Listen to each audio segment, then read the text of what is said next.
ikaw lamang aking kalakasan. Sa piling mo, tagumpay ko'y naranasan.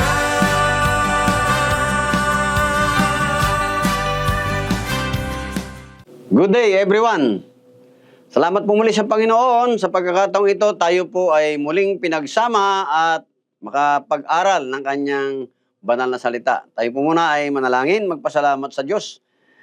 Sa pangalan ng Ama, ng Anak at ng Banal na Espiritu Santo, salamat po Panginoon sa pagkakataong pinagkaloob mo makapagbahagi ng salita. Kasihan niyo po ang salita mo na may bahagi sa araw na ito at kayong maluwalhati, Banal na Espiritu Santo.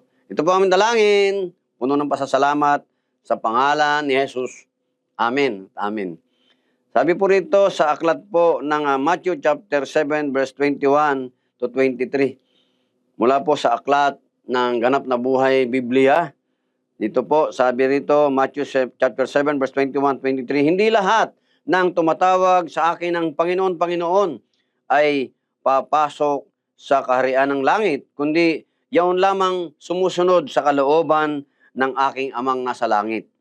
Dahil ang title po ng ating pag-aaral ay ang tunay na ligtas.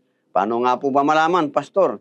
Kaya nga po, hindi daw po lahat ng tumatawag sa kanya, Panginoon, Panginoon, ay maliligtas. Hindi sumusunod lang sa kalooban ng Diyos. Ano po bang kalooban ng Diyos? Sabi sa 1 Thessalonians chapter 4, verse 3, ibig ng Diyos na kayo'y magpakabanal at humayo sa kahalayan. Yun. Sabi po, resist from the devil and he will flee from you. Alam na po nating masama, chismisan, di maganda, anumang pag-uusap, nasa tabi natin, di maganda, lumayo na lang daw po tayo. Huwag na tayong makisawsaw.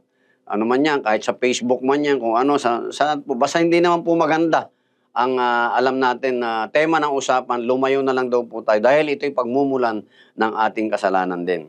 Sabi sa 1 Thessalonians, sa 1 Peter po, chapter 4, verse 1 and 2, yamang si Kristo ay nagbata ng hirap sa buhay na ito, kayo man ay dapat maging handa sa pagtitiis sapagkat ang nagtitiis ng hirap sa buhay na ito ay tumalikod na sa pagkakasala.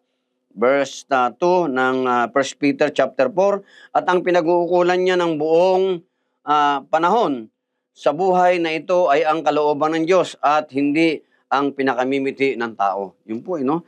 Marami po sa atin talagang nakikipag-abalahan, nakikipag-unahan, no? Ano po ba ang takbo ng mundong ito, di po ba? Puro yung ipon-ipon, lahat po sarili. Nakalimutan na po. Walang masama eh.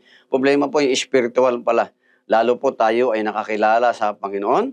Alam po natin na ang lahat ng meron po tayo na ating tinatangkilik ay sa Diyos galing. Wala pong masama eh kung marami. Wala rin pong masama kung sobra. Ang nakakalungkot lamang po, nakakalimutan na pinagbigay ng tama at sobra. Sino po yon? Ang ating Panginoon Diyos. Lagi daw po nating i-focus, isentro ang ating puso na huwag po tayong makakalimot na sa bawat nating gagawin, lagi po tayong sumasangguni sa Diyos na may tangan ng ating buhay, maging ang lahat ng ating tinatangkilik sa buhay ay sa iisang Diyos na napakabuti, Diyos na nagpala at nagpapala, nagmumula ang lahat ng bagay. Tayo po'y manalangin. Sa pangalan ng Ama, ng Anak at ng Banal na Espiritu Santo, maraming salamat po, Panginoon Diyos, sa iyong masaganang pag-ibig, mayamang grasya, habag at awa sa bawat isa po sa amin. Ano man ang kinakaharap ng sumusubaybay na kapatid na ito sa programa ng araw-araw ng pagpapala, katagpuin niyo po siya. Kung meron mo siyang karamdaman, kayo po ang Diyos ng kagalingan. Kung meron po siyang mga kabigatan sa puso, Panginoon, sa kanyang isipan, katagpuin niyo po siya, banal na espiritu. Bigyan niyo po siya ng kagalakan, kapayapaan. Higit sa lahat, matutuhan po naming magpatawad sa sino mang mga tao naging dahilan o mga sitwasyon ng aming mga kalungkutan.